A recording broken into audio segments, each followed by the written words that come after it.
everyone, this is Hannah Fletcher. Welcome back to MUSE TV. I am speaking with Lara Wolf. I am so excited. Oh my goodness. Happy Friday. How are you? Let's kind of just start there. Happy Friday to you. I'm happy to be here. I'm so glad. Well, I just want to say congratulations. You've been on a roll with your career. I'm so excited for you. You are phenomenal in my eyes. So I would love to kind of kick off and start. I'm a sucker for a good origin story and for really opening up the floor for those who don't know like the full caliber of like how we got to where we are. So I'd love to ask you, how did you get into the acting space? When did you catch the acting bug? Take me back. Sure. I mean, I grew up in Switzerland. We weren't really exposed to acting or any type of performing arts whatsoever, but we had school plays, right? And that was my first experience I had on a stage, and it was surprising to me that I remember exactly how liberated I felt being on a stage, being given permission to express yourself, somehow behind a character. And that was a very special feeling that I never forgot. And then, I went through schooling, I studied psychology, I did that whole thing. But at the same time, I always thought something is missing, something a void that I still need to fill somehow.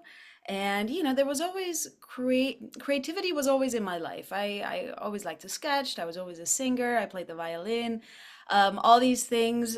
But then I remembered at some point the specific feeling of being on stage, and how it just how it made me feel. And this is a long story.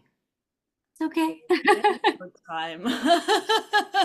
I basically then decided to, get my degree and move to New York and become an actress. That's Yeah. amazing. Yeah. Okay, two things. First of all, I love that you went to New York.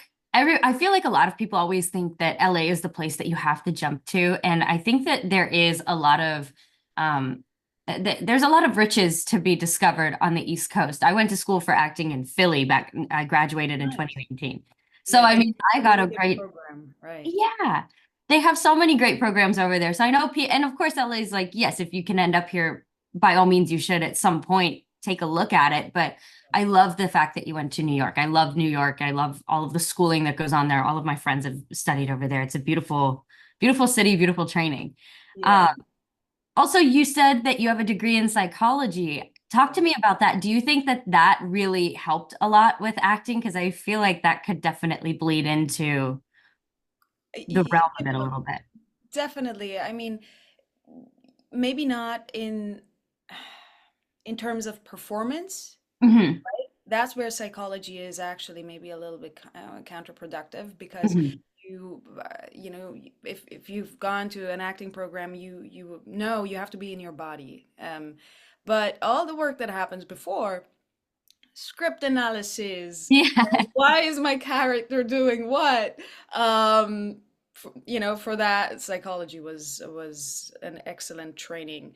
And the funny thing is, when I was studying psychology, I never thought that I'm actually going to become an actor. It was this distant dream.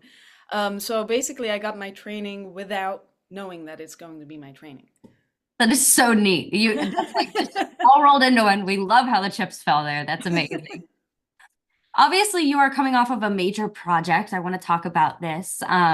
You have Those About to Die.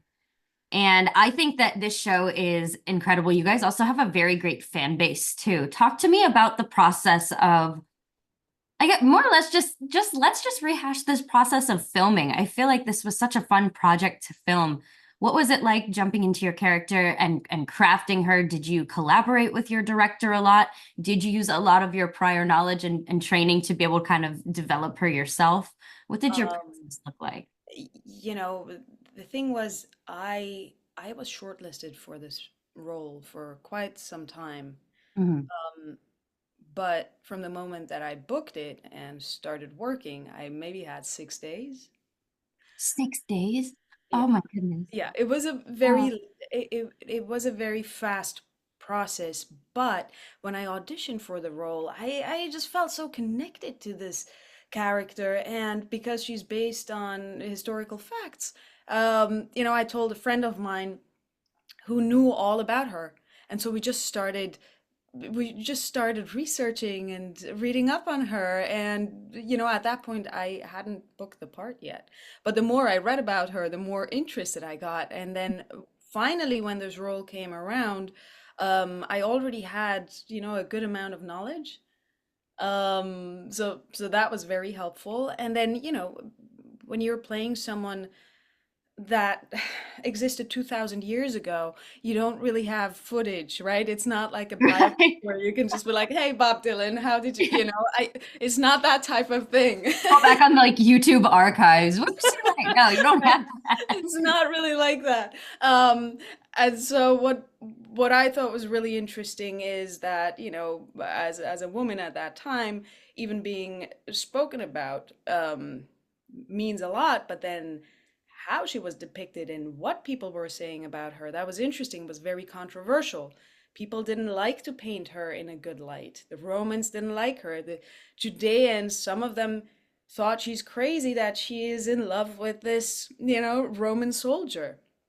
And so this character was controversial. And to me, that made it really interesting, right? Because playing a queen, you know, a Yeah. queen without a shadow side is not very interesting, but this No. character is so much in the shadows. In fact, she requested to be in the shadows, right? And work from the shadows. So, it was fun exploring this character, exploring the period that it was happening. Um, and then you kind of just have to give it your own spin as an actor. Then Mhm. it's up to your interpretation, and it's amazing that I was given the trust to do that. Absolutely. I love, like you mentioned, I feel like when people hear like any type of royalty, queen, princess, prince, king, anything like that, I feel like there's a certain, you sit up properly. There's certain etiquettes that come with it. Like there's certain stereotypes that just get affiliated with those roles, but I love that you were able to really take and you found her layers, and I think that that is what's really fun, and that's what makes the audience fall in love with this show, with you, with your performance. That's what I personally think. I love the idea of her being so deep and layered, and for you to, as an actress, to really be able to dive in and to like go there. I think that that's remarkable. Thank you. Yeah, Thank you so much. absolutely. I'm curious to ask you when it comes to this series, and I guess without giving anything away, I'm never trying to like, of course, like we love tea time, but we're not trying to like get tea that nobody can spill. Do you know if there is anything to come and anything that fans can expect with this series for your character? Um, I'm not sure, to be honest Not with you. sure. I'm not Okay. sure what's going to be in the future with the series. Okay. I think we'll find out in a couple of months, Oh, that'd weeks. be so fun. If you could have a request, or if you could make a prediction of what you would like to see your character go on in terms of her journey for another round, what would that be? Oh, that's a really good question. Well, if they bring her back, right, Hmm. then it would be very interesting to see. She had a brother, right? A brother that now in this series in season one was not being talked about. But these two, first of all, were accused, or no, they were accused of having, a relationship. Hmm. Um, then the brother, I don't know where he ended up, and it would be interesting if he came back and they teamed up somehow. And also, would be on that field of politics and trying to maybe bring more justice into what is happening, because it feels like the backstabbery, the intrigues that are happening, they're so big. And I always looked at my character as someone who, she's trying so hard to bring freedom to her people and make things just. And I kind of would love for her to succeed. Yeah, that would be so nice. But they would have to bring me back, so. Right. Take a note. No, I love that. I liked actually watching you explain your answer. I can like see you thinking and crafting. No, it's fascinating. I love it. I think that that'd be really great too. And I love that, like you mentioned, the idea of incorporating another character that could help to thicken the plot and to help obviously provide even more for your character in terms of places to go and things to do. I think that'd be great. So fingers crossed, but Yeah, yeah. I mean, especially because this woman herself, her story is so interesting and it's so much larger than what was depicted in the show, but it was good for the show. It was enough for the show, but there could be an entire show, a spin-off just on Berenice. yeah. A Oh, that'd be spin-off. neat. Hey, Knock, knock. just a little spin-off. Just a little one. You're so funny. I also find you to be very fascinating. Something that I really liked about you when I was doing my research, you are a polyglot. And I think that this is very fascinating. And okay, so you were born in a country, you lived in several countries, and then basically you speak a bunch of different languages, which I think is incredible. And then obviously now you live in the US. Yeah. So you're multicultural, you're multifaceted, but you also speak many different languages. What has this been like for you? Just like having this to your name? Because like for somebody like me, like I grew up in Virginia. I finally got my passport. I've never left the country and I only know English. And Hmm. I mean, I crave to learn more, but I haven't had a reason to. I haven't had a reason to leave the country and go somewhere. So, eventually, but I just really revere people like you that just have that ability and that you have that with you. Talk to me about how all of these factors have impacted you, impacted your life, impacted your career. Well, to a certain degree, I've taken it for granted because, I mean, this is an awful answer, but it's true It's because okay. I It's was just okay. You're fine. born into it. Yeah. When I was born in Tehran, right? And Farsi Yes. was my first language. Then my dad is Swiss, and so I was raised in Switzerland. And when you're in Switzerland, we have four national languages. It just what comes with it's a package deal. Switzerland is a language package deal. I didn't realize Switzerland had four languages Yes, like yes, that. yes.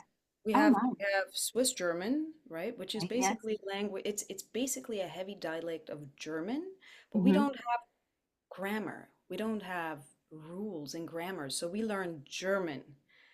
So that's a heavy dialect. It's a very unattractive language. Sorry, Switzerland, I love you, but um, and then and then there's French, right, from the French side, and we have Italian, and then this other language that's only spoken by a few people, really. That's called Rhaeto-Romansh. I don't know how to speak it. I don't even know what it sounds like. It's a mix from different tribes. It's a very interesting language. But in school, we learn French. And then I grew up with so many Italians around me. Um, so that it happens naturally that you just pick it up. Wow. And Farsi, I'm very happy that my mom kind of sacrificed her, her situation and for her to properly learn German because what happens oftentimes with foreigners is they want to blend in, so they first start talking the language, learning the language, and then the children sometimes they don't learn it anymore, right? And for my mom, it was very important that I speak Farsi, and now as an actor, this is amazing because Yes. it's opened up a market that is so interesting and flavorful and complicated, but as an actor to be able to play Iranian characters is priceless. It's really amazing. Yes. And Absolutely. funny fact is when I moved to New York, um my Farsi got so much better. Did it really? When you moved to New York, that's so neat. Because I met all these All these Persian people. people in New York, and I just took it as an opportunity to work on my Farsi and get better, and that's it's cool. It's really neat. I knew one person in my life that spoke Farsi, and Farsi? she was so cool. Yeah, I loved it. I loved listening to her speak it. It was so fascinating to me. So that's why even just asking you about this, like I myself, I just love the idea of like different cultures and different languages as well. I just think it's so beautiful, and I love the fact that your mom obviously too really I love that she really wanted for you to be able to learn Farsi as well. I think it's a beautiful language. And obviously, like you mentioned, it does come in handy for acting as well. I feel like a lot of times we see on casting breakdowns, it's like maybe, I feel like Spanish is like the biggest one. Yes. You might even see a bit of French, but then, I mean, very rarely do you see anything calling for Farsi. So that definitely thickens the chances of you too getting that. And I think that that's a beautiful thing. Yes. Guess what? Swiss German is never being asked for. Never, Never. it's never on the breakdown. Never. I think the Born Ultimatum had I think the officers in Zurich, they spoke Swiss German, but they didn't really speak Swiss German. It was more like a German mix, whatever. Like a hybrid of some But sort. I was like, oh, they tried to include a Swiss person in there. Because they usually then just say, oh no, let's just make him French because Mhm. that's also considered Swiss. I don't know. It's just funny details that somehow are in my life, and yeah. I love it. Well, Laura, I just want to say thank you so much for speaking with me. Congratulations on all of your success with your career. I'm very excited for you, and I'd love to give you the opportunity to plug any social media, anything like that. That way, all of your fans can stay up to date with wherever they can follow you. Sure. I only do Instagram. I refuse to do anything else. Sorry. Yeah, But you can find me under Lara D. Wolf. awesome. All right. Well, thank you so much for It's speaking with a us. pleasure talking to you. Hopefully we speak soon about another season. That would be awesome. So thank you. Okay. Bye bye. Thank you so much.